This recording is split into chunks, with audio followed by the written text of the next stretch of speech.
Hello and welcome. My name is Jake. There's a crucial step in preparing your ionizer for cleaning and maintenance. Rather than learning the hard way, let's go over how to do this the right way.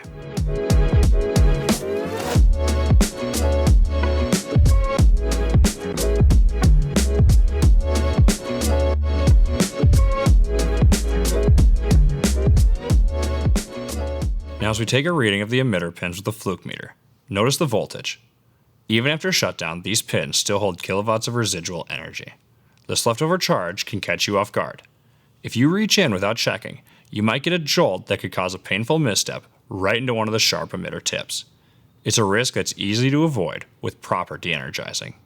So how do we handle this safely and avoid painful surprises?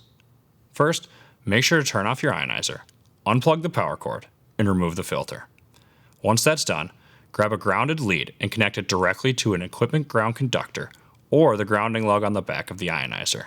Just be sure that the ground is properly connected to your EGC for a secure discharge path.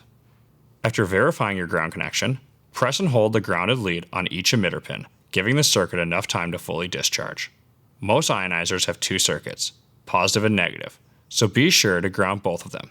It's also wise to ground any additional emitters while you're at it. Since these circuits can hold a surprising amount of leftover charge, keeping the ground lead in contact for an extra moment ensures a full discharge.